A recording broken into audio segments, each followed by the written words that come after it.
Welcome to the Jill on Money Show. It's Wednesday, January 31st, and we are here trying to help you make better financial decisions. Now, if you've got a question, all you need to do is hop on over to our website. That is JillOnMoney.com, JillOnMoney.com, and click the Contact Us button. Don't forget to let us know if you want to join us on the air, whether it is on this show or this beautiful podcast that comes out every day, maybe our other podcast, our radio show, or if you are not too shy, check it out. You can be on video with us for our YouTube show called Jill on Money, powered by The Compound. Now, while you are on the website, don't forget we've got a free weekly newsletter and the book, The Great Money Reset, now available in paperback. Mark, has the link changed now that it's available in paperback? Still the same. All right. Very good.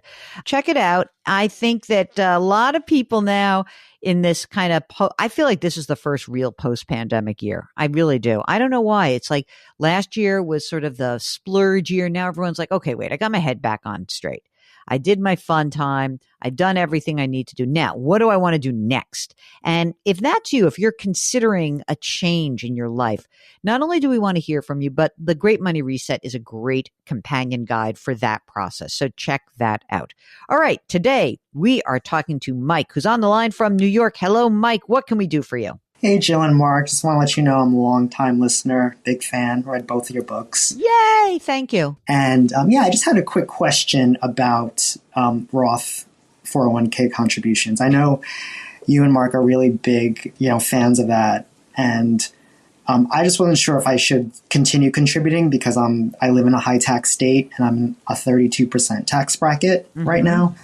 And I know in retirement, hopefully soon, we'll probably be moving to, low tax state. Why are you abandoning us? We need your tax dollars here.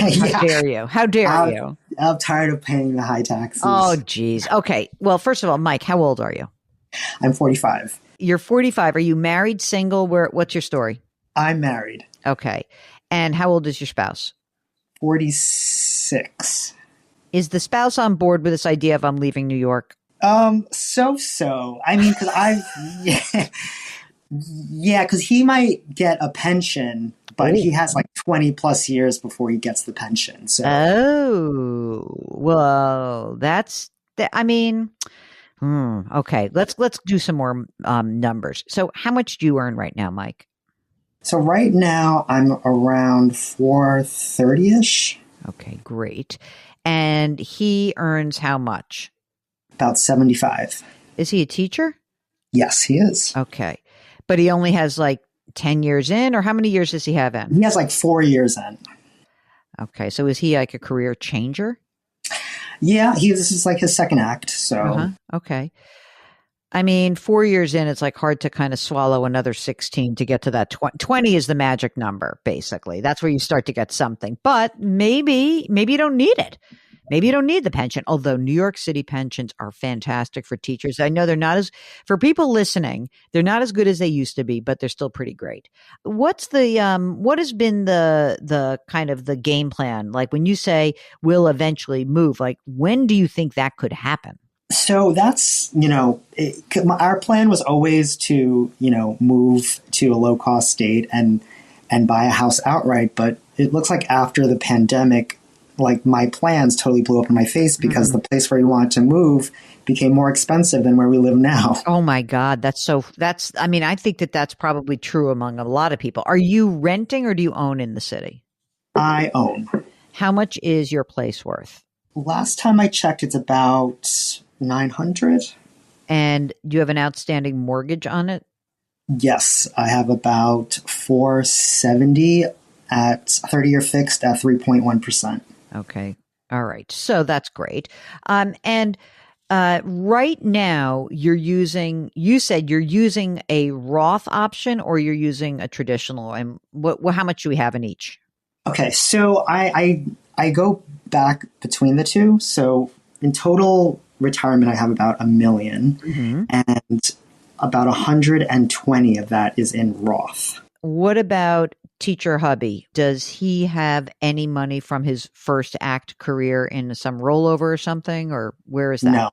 No. And he's using the pension. Is he also using the deferred comp? That I'm not sure. I believe so. Okay. And besides the retirement assets, have you done other saving outside of retirement? Yes, I have about 1.2 in brokerages. Anything else that you have like in cash account or anything like Yes, I that? have Yeah. about 230 in cash. What else is on the horizon that we have missed in all of this? I mean, do you like your job? Do you feel like you could do it from a low cost state? Is there some potential that, you would be able to do this and maybe make some money, but not as much money? Like, what is your plan? Well, so yeah, I'm remote right now, and I don't know how long that's going to last. Mm. So that's the big question. It's like, if that continues, then I would love to, move to a low cost state. Right. Are there grumblings? Like, what's happening? Jill, in my career, I've been laid off so many times that Oh, I take it day by day. okay. So I don't, I'm not sure Okay. if how long it's going to last. What happens at this point is as you sort of consider going forward, should we say the operational game plan is that you stay where you are for some period of time? And like, what is that time horizon for you? Yeah, we're probably going to be here for at least another year or two. Oh, wow. So it's that fast. Where are we moving? Florida? Well, that was the plan, but I don't know. Maybe, if things are more expensive there now. So I'm looking at maybe international. I mean, I feel like if you're really going to leave in a year and you are going to a lower tax place, then I wouldn't worry about the Roth option, because if your salary went from, $500,000 together to $200,000 together, that's a big change, right? I guess that, listen, you can be a teacher in a lot of places. I don't know if you can be one internationally or not, but when you look at your expenses, what is the amount of money that you really need to be earning, say, for that? Because you don't have enough money to just like be done, but what is the amount of money that we need to produce in income, for the next 15 years? So currently I spend around like 8,000, 7 to 8,000 a month. Okay. And that's kind of all in, right? That's all in. Yes. Okay. Like you have a bunch of money, right? Especially the money that you have in the brokerage does help you kind of have some flexibility, but you're awfully young also. So, even when I think about, spending $100,000 a year, let's say that has to be 120 pre-tax. I still think you got to keep working. I just don't know like really what you're going to do and how much you need to make. Depends a lot on what happens in that house, right? I mean, I guess you were thinking like, oh, I'll sell my place in New York, buy something in cash in Florida, and then I can do whatever I want. Was that sort of what you were thinking? Well, I'm also open to renting my place out and renting in Florida. How much could you get in rent for your current place? Would it cover everything for you? It would probably break even. I mean, just to give yourself the flexibility in case. I mean, look, I think it's pretty close. I do think you're going to have to work and do something. But how much are you, like, if your only expenses are low, I think I'm okay with like using pre-tax for right now, depending on what happens in the future. We just had a similar call with somebody where this person lived in a state with no state income tax, similar kind of situation. So I think look, everyone listening, if you're going to a lower tax state, then it does make sense. I mean, of course, this does not account for the fact that I don't know where tax rates are going.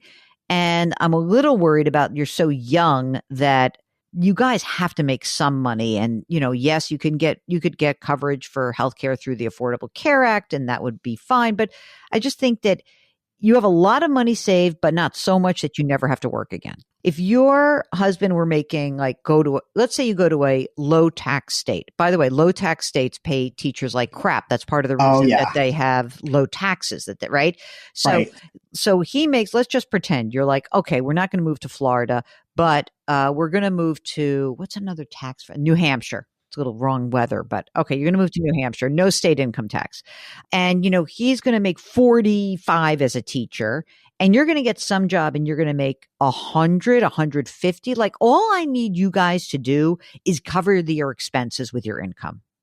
I really think that's important for the next, say, 5 years. So we don't have to touch your investments. That would be the only thing that would really, I think that would make me more comfortable with the game plan.